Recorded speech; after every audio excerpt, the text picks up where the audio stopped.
So basically, I mean, there are very few things to keep in mind. The rest is pretty obvious when you see the structures.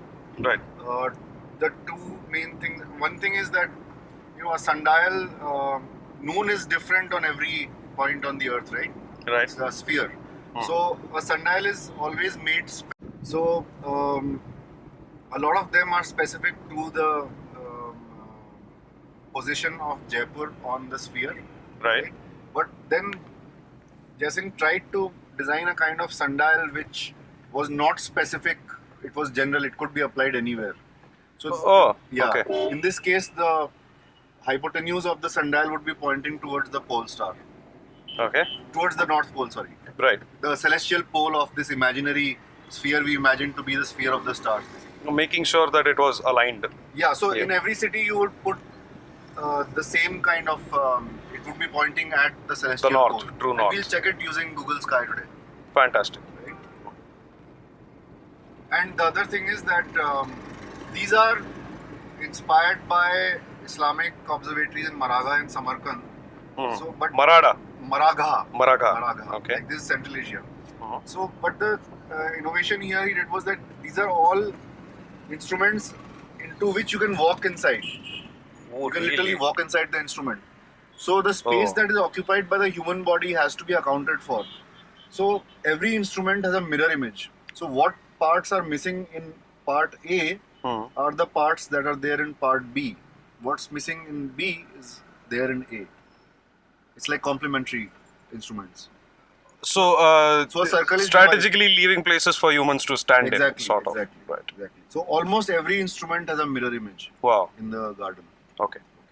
And then the basic things are there. That why are there two sundials, one facing like this and the other like this? Because of the movement of the sun. Like sometimes after noon you cannot see the shadow on that side, so you need another to come sundial, to the other side. Right.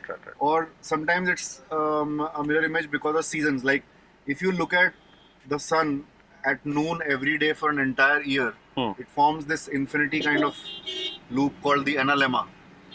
Because of the movement of the earth around the sun is like that. So this is summer and this is the axis of the, and this is the sun, right?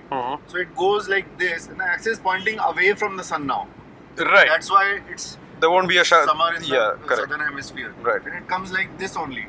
So the position of the sun with respect to one particular place goes through this kind of loop in the sky. Okay. Right? So if you assume a static earth and you assume only the sun is moving.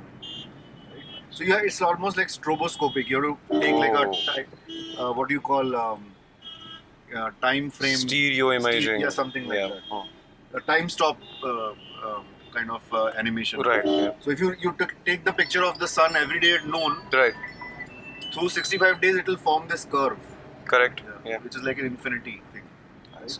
So on one end of the infinity is summer, one end of the infinity is winter, and in the middle is like the your equinox. fall and spring or whatever. Yeah. Okay. The equinox. That's basically the theory. I mean, because they didn't go beyond that model. Even though Jaising's court had tables by Philippe de la Hire, who was a French astronomer brought by Jesuit priests who were working for him in his court. Their job was to bring telescopes and manuscripts from Europe. But the thing is that these guys were either never able to translate it properly or interpret it properly, like Jaising's scribes. Yeah. Because this thing is built in 1735 and yet the model is pre-Keplerian, pre-Newtonian, pre-Copernican. Oh, really? It's Ptolemaic. It's Ptolemy. Essentially, it's like the same thing. Wouldn't you attribute that just to, these people simply not being aware of this and they sort of not being aware of the not classical, but modern solar system model? No, but the thing is it not possible that they did? Oh, okay. They had access. See, like Copernicus. So we know for sure that they did have access to Newtonian models. They had access to manuscripts and models, but either the Jesuits did not give it to them for some religious reason or some political reason. Right. And they gave only the stuff they could not interpret properly. Because, Copernicus came and went in late 16th century. Galileo and Kepler were 1630s, 1640s. Newton died in 1742. Right. And, he published Principia in 1676. Right. So, there is no way these guys could not have known. Yeah. would have had access to at least some manuscripts. So there is obviously some kind of either huge inability of Indian astrologers to understand what was going on, or some of the key models were purposefully hidden from Jay Singh. And he wasn't a He didn't know that. he wasn't a talented enough mathematician or astronomer to figure all this out by himself. Yeah. He couldn't even probably tell that there's something wrong with this. Exactly. Yeah. And it's very difficult to tell, technically speaking. The Ptolemaic model is a Fourier transform, so it'll work. Yeah. But you wouldn't notice that there is also something called a Gibbs phenomenon there. Exactly, Yeah, got it. Yeah.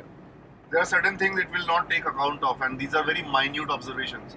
So, as an approximation, it worked. It worked really well for 2,000 years, right? Yes. It took Copernicus to notice that something is really wrong. So, how it happened and why this huge lacuna happened, because this pushed back Indian science by almost 150 years. Yes.